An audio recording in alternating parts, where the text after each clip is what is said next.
আজকে আমরা শুরু করব বাক্য।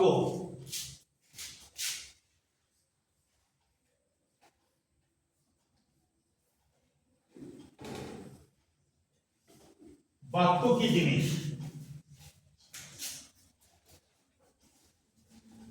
কাকে বাক্য বলবো, শব্দ কি জিনিস,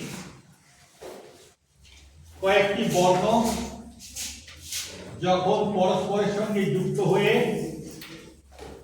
একটি সুনির্দিষ্ট অর্থ প্রকাশ করে, কয়েকটি বর্ণ যখন একসঙ্গে যুক্ত হয়ে একটি সুনির্দিষ্ট অর্থ প্রকাশ করে তখন তাকে বলা হয় শব্দ। যেমন ম এর সঙ্গে অযোগ হলো, ম এটা কোনো শব্দ হলো কি? কারণ এর কোনো অর্থ নেই। কিন্তু যদি ময়ের সঙ্গে আ যোগ করি তাহলে এটা একটা শব্দ হবে, কারণ মা এইটার একটা অর্থ আছে। তাহলে এই বর্ণ আর এই বর্ণ যোগ হয়ে যেটা হলো এটা শব্দ নয়, এই বর্ণ আর এই বর্ণ যোগ হয়ে যেটা হলো এটা শব্দ, কারণ এর কোনো অর্থ নেই, এর অর্থ আছে। তো এটা তো মাত্র দুটো বর্ণ যোগ করে শব্দ তৈরি করলাম। অনেকগুলো বর্ণ যোগ করে শব্দ তৈরি করা যায়, তিনটে বর্ণ যোগ করে শব্দ তৈরি করা যায়, চারটে বর্ণ যোগ করে শব্দ তৈরি করা যায়। এমনকি ইংরেজিতে গোটা 50 বর্ণ যোগ করে শব্দ তৈরি করা যায়। সংস্কৃত ভাষাতেও অনেক বড় বড় শব্দ তৈরি করা যায় অনেক বর্ণ যোগ করে করে। আবার জার্মান ভাষাতেও দেখেছি যে সেখানেও অনেক পরপর পরপর বর্ণ যোগ করে করে শব্দ তৈরি করা যায়। তো তাহলে কতগুলো বর্ণ যখন একসাথে যুক্ত হয়ে একটা অর্থ প্রকাশ করে তাদেরকে আমরা বলি শব্দ। তো শব্দের উদাহরণ দাও। আমি একটা উদাহরণ দিয়ে দিলাম মা, আর তোমরা বলো। হ্যাঁ, এটা তো স্বাভাবিক, তারপরে আসবে আমি জানি সবার মনে আসছে বাবা, এটাও একটা শব্দ। আর কি বলো? সম্পর্ক ছেড়ে দিও, অন্য কিছু বলো। গাছ, মানুষ, অমানুষ, বই, খাতা, ব্যাগ, যাওয়া আসা, ভালো মন্দ, এইগুলো সব হচ্ছে শব্দ। এইবার একটার পর একটা শব্দ যুক্ত হয়ে, একটার পর একটা বর্ণ যুক্ত হয়ে একটা অর্থ প্রকাশ করবে তবে শব্দ। একটার পর একটা শব্দ যুক্ত হয়ে যদি আমাদের মনের ভাব সম্পূর্ণ রূপে প্রকাশ করতে পারে তাকে বলা হয় বাক্য। ঠিক আছে? কিরকম?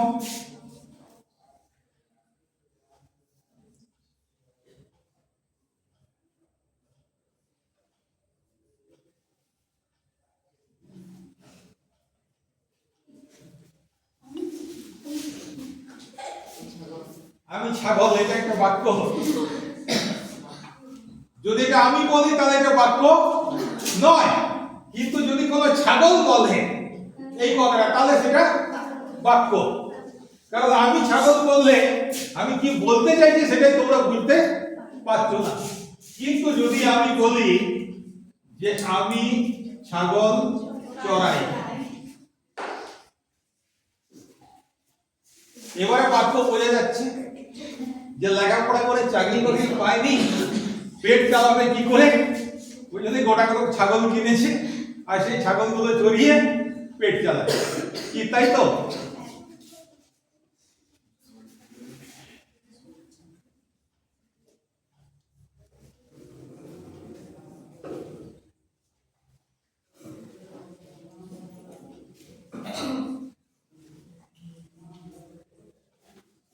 কি লিখলাম?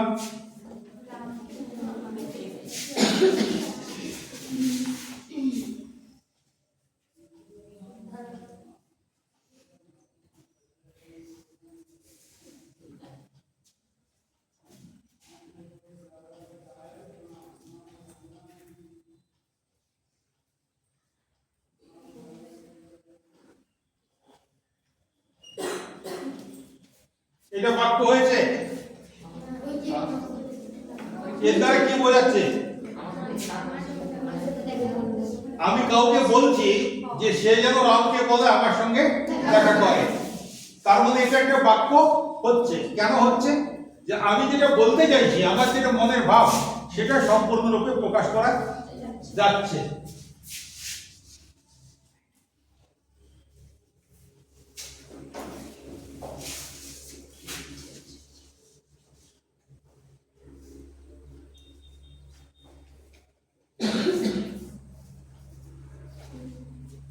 দেখাটাকে এখানে নিয়ে চলে এলাম আর আমারটাকে ওখানে নিয়ে চলে গেলাম, এটা বাক্য হচ্ছে। সেই শব্দগুলোই তো আছে, তাহলে বাক্য হচ্ছে না কেন? উল্টা পাল্টা হয়ে গেছে। যার যে জায়গায় বসার কথা সে সেই জায়গায় না বসে অন্য জায়গায় বসছে। সেভেনের ছেলে বসেছে টেনের ঘরে, টেনের ছেলে বসেছে সেভেনের ঘরে। লাভ হবে কিছু? তাহলে এটা বাক্য নয়। কেন নয়?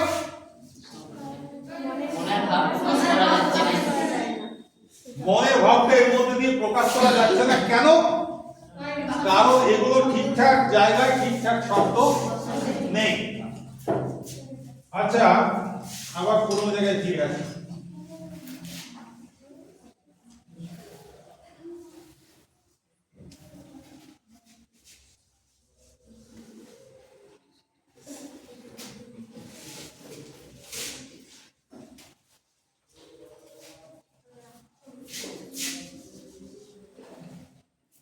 একটা শব্দ চেঞ্জ করে দিচ্ছি।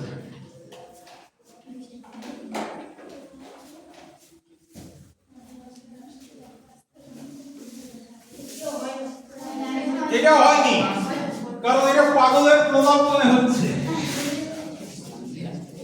এর দ্বারা কোনো অর্থ বোঝাচ্ছে না। আমি কি বলতে চাইছি এটা কিন্তু বুঝতে পারছে না, তাহলে মনের ভাবটা প্রকাশ হচ্ছে না, তাহলে এটা বাক্য নয়। আচ্ছা,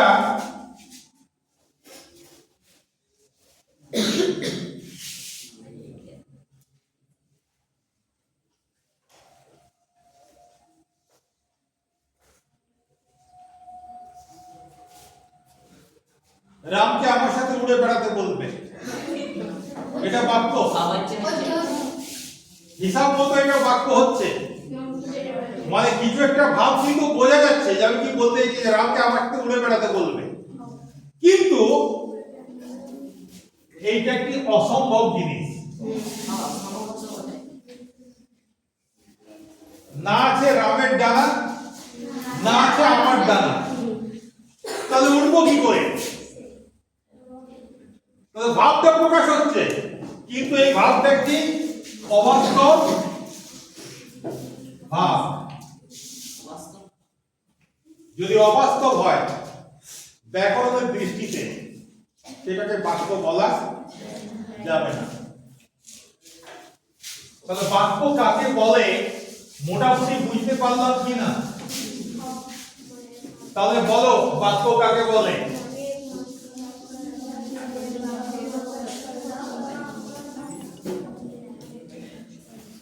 কতকগুলি শব্দ হয়ে, কতকগুলি শব্দ পাশাপাশি বসে যখন আমাদের মনের নির্দিষ্ট ভাব একটি প্রকাশ করে, তখন তাকে বাক্য বলি। এবার আমি বললাম কতগুলি শব্দ। কতগুলি কখন বলবো? যখন একের বেশি শব্দ হয়, তখনই তো কতগুলি বলবো। কিন্তু অনেক সময় এক শব্দেরও বাক্য হয়। এটা কখন হয়? আমরা যখন কারো প্রশ্নের কোনো উত্তর দিই, তখন এক শব্দে বাক্য আমরা বলতে পারি। যেমন আমাকে যদি বলে, স্যার কেমন আছেন, আমি শুধু বলবো ভালো। তাহলে একটি শব্দ, একটি শব্দ বাক্য হয়। সাধারণত কখন হয়? যখন কারো প্রশ্নের কোনো উত্তর দিই। বাকি অধিকাংশ ক্ষেত্রে কমপক্ষে দুটো শব্দ থাকতেই হবে। এবার কমপক্ষে দুটো শব্দ যখন বলছি, তখন এবারে ভাষাটা একটু চেঞ্জ করে দিচ্ছি। কমপক্ষে দুটো শব্দ বলার সময় ভাষাটা কেন চেঞ্জ করছি,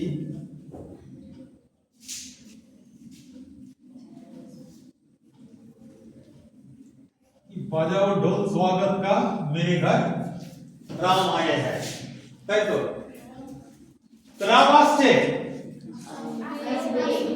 রাম আসবে, এটা কি এই শব্দটা?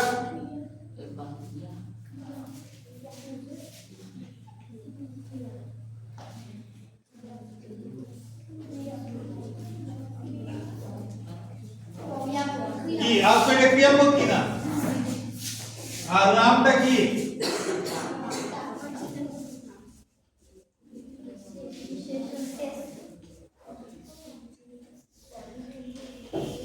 বিশেষ্য পদ। কি বললাম? রাম আসবে, রাম বিশেষ্য পদ। তাহলে আমি এখানে বাক্যের যে সংজ্ঞাটা দিয়েছিলাম তোমাদেরকে, সেই সংজ্ঞাটা এবার একটু পাল্টাবো।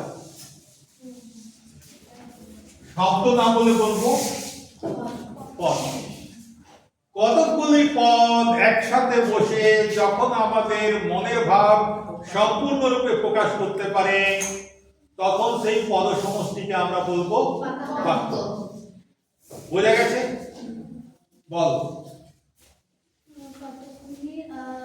পদের সমষ্টিকে বাক্য বলবো যখন মনের ভাব সেই পদের দ্বারা প্রকাশ করা যাবে।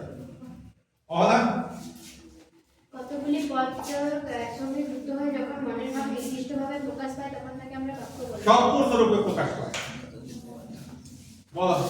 কতগুলি পদ যখন একটি মনের ভাব সম্পূর্ণভাবে প্রকাশ পায়, তখন পদের সমষ্টিকে বলা হয় বাক্য।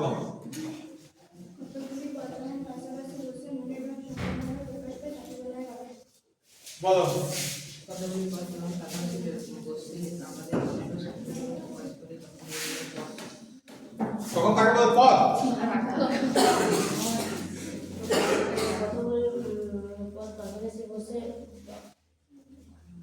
যখন আমাদের কিভাবে প্রকাশ করবে? অসেকা তবে সম্পূর্ণরূপে প্রকাশ করে, তখন তাকে বলা হয় বাক্য।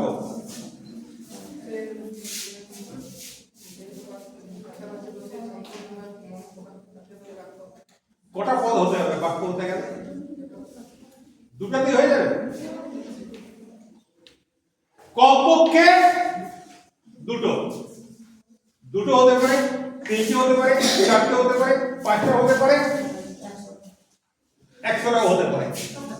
ঠিক আছে? তোমরা যদি ইংরেজি স্টেটসম্যান পত্রিকা পড়ো, তাহলে দেখবে ওদের এক একটা বাক্যে পুরো একটা প্যারাগ্রাফ। শুরু হচ্ছে এখানে বাক্যটা, শেষ হচ্ছে এখানে এসে। তাহলে প্রতিটা লাইনে যদি আমি 5টা করে শব্দ ধরি, তাহলে 1 2 3 4 5 30টা শব্দ দিয়ে একটা বাক্য তৈরি হচ্ছে। বাংলাতেও আমাদের এরকম আছে। তো যাই হোক, তাহলে আমরা বুঝতে পারলাম যে পদ যুক্ত হয়ে বাক্য তৈরি করে, কিন্তু সবসময় পদ যে যুক্ত হলেই বাক্য হবে এরকম কোনো মাথার দিব্যি দেয়া নেই। কতগুলো পদ যুক্ত হয়ে তারা বাক্য তৈরি করবে। শর্ত কি? পদগুলোকে নির্দিষ্ট জায়গায় বসতে হবে, যার যার নির্দিষ্ট জায়গায় বসতে হবে, 1 নাম্বার। 2 নাম্বার হচ্ছে কি, মনের ভাবটা সম্পূর্ণরূপে প্রকাশ হতে হবে। আর 3 নাম্বার, সেই ভাবটা যেন অবাস্তব না হয়। তাহলে বাক্যের শর্ত কি কি? কতগুলো পদকে যুক্ত হতে হবে, তাদের ঠিক ঠিক জায়গায় বসতে হবে, মনের ভাব সম্পূর্ণরূপে প্রকাশ করতে হবে, মানে অর্ধেকটা শোনার পর, মানে শোনার পরে যেন আর বাকি অর্ধেকটা বাকি না রয়ে যায়, পুরো প্রকাশ করতে হবে। আর 3 নম্বর, সেই ভাবটা কোনো অবাস্তব ভাব হওয়া চলবে না। তাহলে আমরা প্রথমে ধরেই দিলাম বাক্য হচ্ছে কতগুলো পদের সমষ্টি।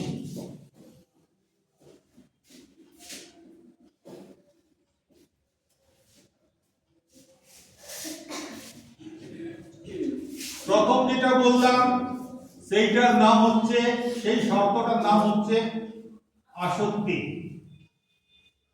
কি বললাম? আসক্তি মানে ঠিক ঠিক জায়গায় বসা।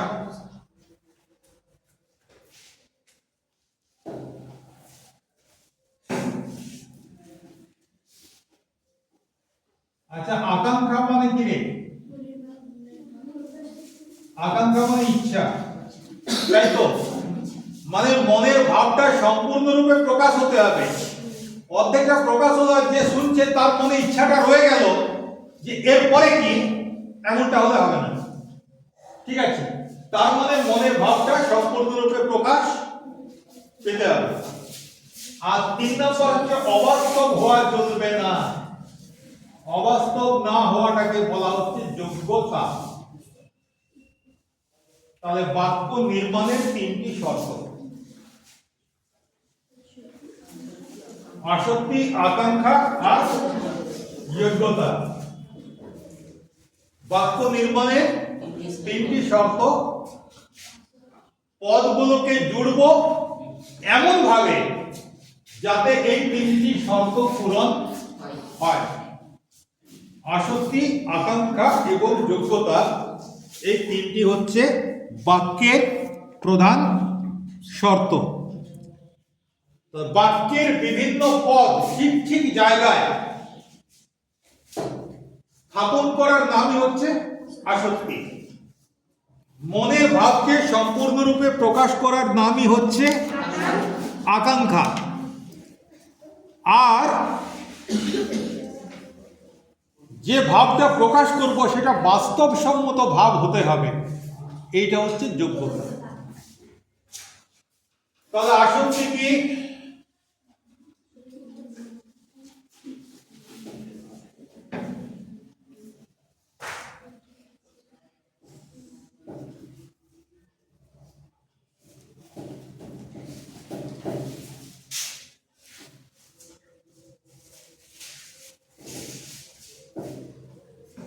দেখো,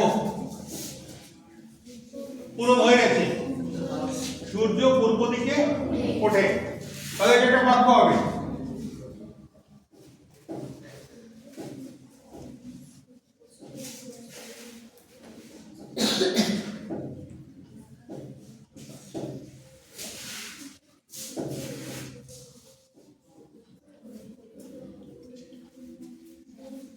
সূর্য ওঠে পূর্ব দিকে, এটাও বাক্য হবে।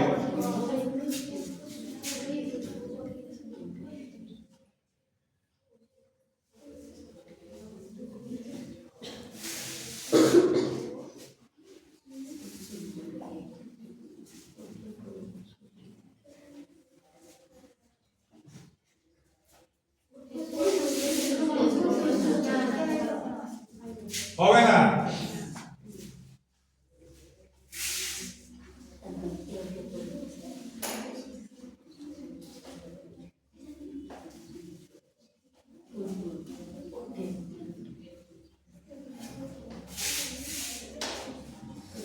হবে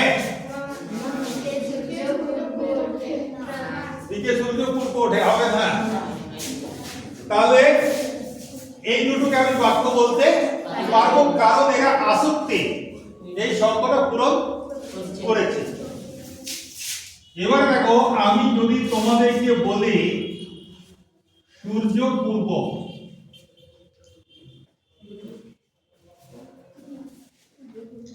এর মনের ভাবটা আমার পুরোপুরি প্রকাশ পাচ্ছে?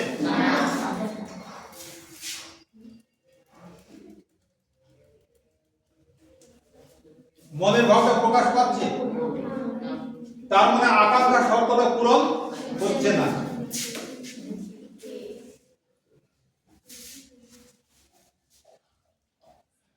এবার হয়েছে, সূর্য পূর্ব দিকে ওঠে, মানে তোমার মনের মধ্যে অতৃপ্তি রইল না। আমি কি বলতে চাইছি সেটা তুমি পরিষ্কার বুঝে গেলে। তাহলে এখানে আকাঙ্ক্ষার শর্তটা পূরণ হলো। এবারে যোগ্যতা।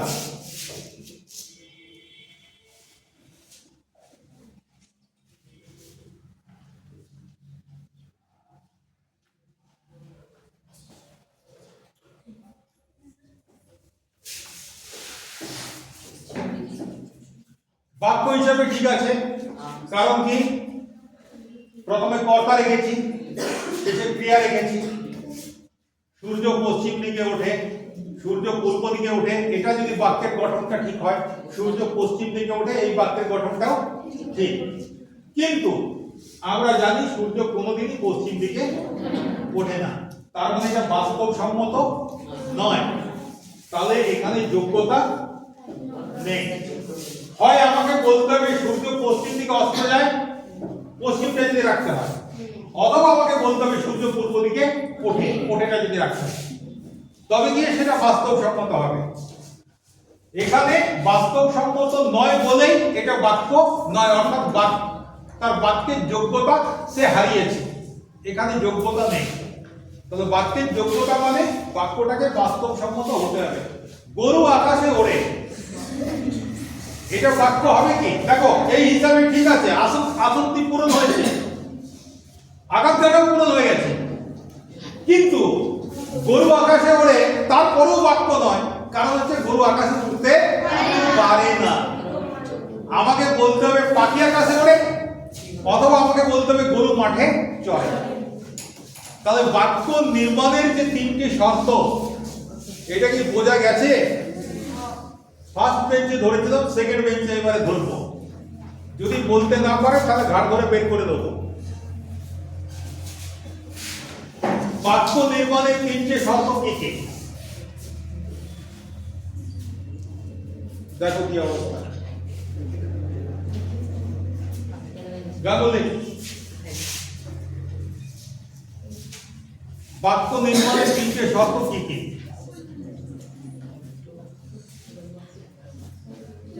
পার্বতীকে তো ধরবো না, তুই বল। ঠিক করে বল। যোগ্যতা, এটা হচ্ছে পদার্থবিজ্ঞানের বিষয়। যোগ্যতা ভ্যালেন্সি, আর যোগ্যতা এটা আমাদের বাংলার বিষয়। চিন্তা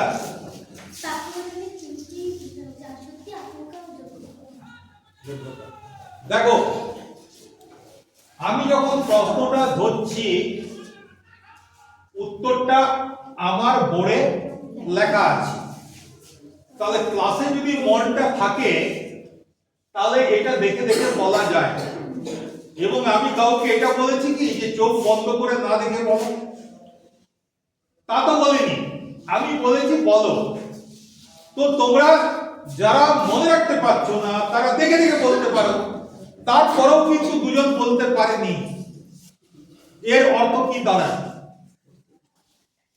মনটা তাদের ক্লাসে নেই, বাইরে আছে, অতএব তোমরা দুজন বাইরে যাও।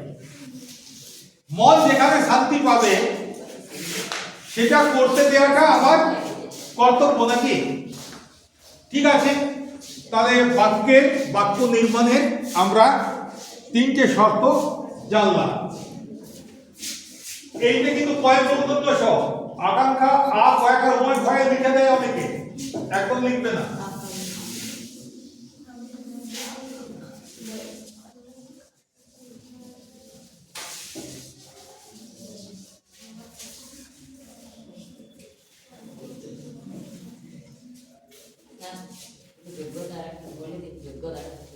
যোগ্যতা মানে যে কথাটা আমরা বলবো সেটা বাস্তবসম্মত হতে হবে। এখন দাঁড়িয়ে যদি আমি বলি আমি এখন ভাত খাচ্ছি, এটা বাক্য হবে না। কেন হবে না? আমি তো ভাত খাচ্ছি না, এখন আমি তখন মানে ক্লাসে তোমাদের সঙ্গে আলোচনা করছি। আমি যদি বলি এখন আমি বাংলা ব্যাকরণ আলোচনা করছি, এই মুহূর্তে সেটা বাক্য হবে। ঠিক আছে, পাখি আকাশে ওড়ে, এটা বাক্য হবে, কারণ পাখির পক্ষে আকাশে ওড়া সম্ভব। কিন্তু ছাগল আকাশে ওড়ে যদি বলি সেটা বাক্য হবে না, কারণ সেটা ছাগলের পক্ষে অসম্ভব। ঠিক আছে, মানুষ আকাশে ওড়ে, এটা সম্ভব হতে পারে, অসম্ভব হতে পারে। কারণ মানুষ যদি এরোপ্লেনে চেপে ওড়ে সেক্ষেত্রে এটা বাক্য। আর যে এরোপ্লেনে চাপে নেই, হেলিকপ্টার দেখেনি জীবনে, সে যদি বলে আমি আকাশে উড়ছি, এটা কিন্তু অবাস্তব, তখন তার যোগ্যতা থাকছে না বাক্যে। ঠিক আছে? আচ্ছা, এরপরে এই যে বাক্যের উদাহরণ দিলাম, দেখো এটাকে আমি দুভাগে ভাগ করেছি।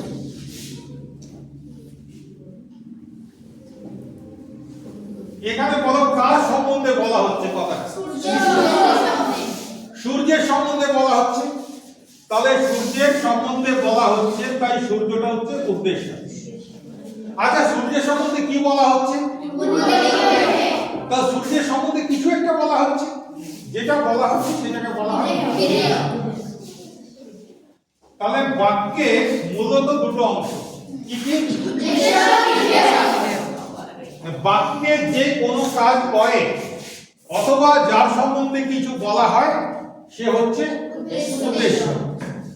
আর উদ্দেশ্যের সম্বন্ধে যা কিছু বলা হয়, যা কিছু বলা হোক, সেটা হচ্ছে বিধেয়। আমাদের বাংলা ব্যাকরণের মাস্টারমশাই অত্যন্ত বাজে লোক, ফালতু লোক, শুধুই মারে, শুধুই বকে, হ্যাঁ, যা তা কথা বলে, ভালো করে পড়ায় না, ইত্যাদি ইত্যাদি ইত্যাদি ইত্যাদি সব বলে যাবে। একমাত্র আমাদের বাংলার ব্যাকরণের মাস্টারমশাই এইটুকু উদ্দেশ্য, আর বাকি যা বলতে সব বিধেয়। বোঝা গেছে? আরেকবার বলতে হবে, তুই আমাকে গালাগালি দে, হ্যাঁ, মনে মনে মনে মনে তো দিস, একটু জোরেই দে না হয়। মানে তুই আমার সম্বন্ধে যা কিছু বলবি, আমি হচ্ছে উদ্দেশ্য, আর আমার সম্বন্ধে যা বলছি সেটা হচ্ছে বিধেয়। বোঝা গেছে? তাহলে বাক্যের দুটি অংশ, বাক্যের দুটি অংশ কি কি? তাহলে বাক্যের দুটি অংশ,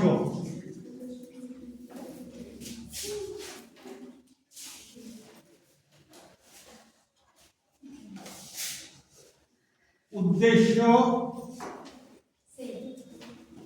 আর বিধেয়।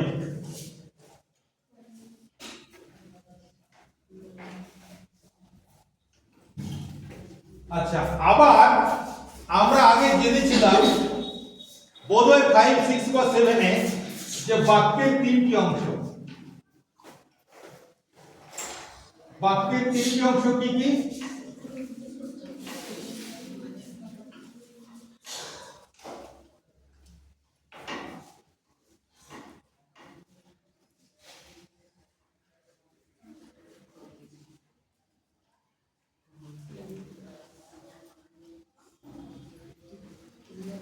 কি মনে পড়ছে কিনা?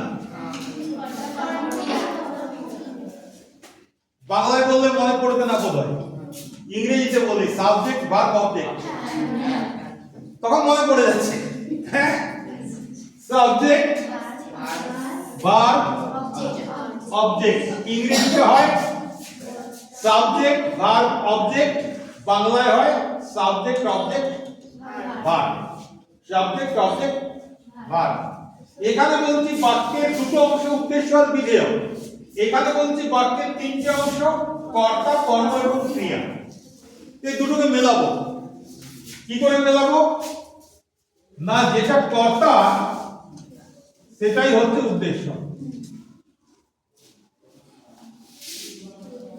আর কর্ম আর ক্রিয়া মিলে বিধেয়।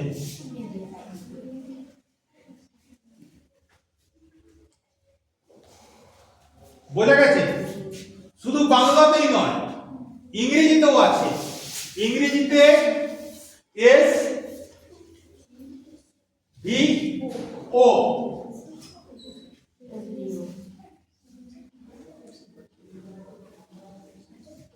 কি হলো? সাবজেক্ট আর প্রেডিকেট। প্রেডিকেটের মধ্যে ভার্ব আর অবজেক্ট চলে আসে। সাবজেক্ট মানে উদ্দেশ্য, প্রেডিকেট মানে বিধেয়। এভাবে তোমরা যদি বাংলা ব্যাকরণের সঙ্গে ইংরেজি গ্রামার মিলিয়ে পড়ো, বাংলা ব্যাকরণের সঙ্গে সংস্কৃত ব্যাকরণ মিলিয়ে পড়ো, তাহলে দেখবে এগুলো বোঝা অত্যন্ত সহজ হয়ে যাচ্ছে। মানে একটার সঙ্গে যখন আরেকটা তুলনা করি না, তখন সাদৃশ্য বৈসাদৃশ্যগুলো আমাদের নজরে চট করে চলে আসে, ফলে আমাদের শিখতে অনেক সুবিধা হয়। ঠিক আছে, তাহলে আজকে এই পর্যন্তই। পরের দিন বাক্যটা আরেকটু ডিটেলসে পড়বো।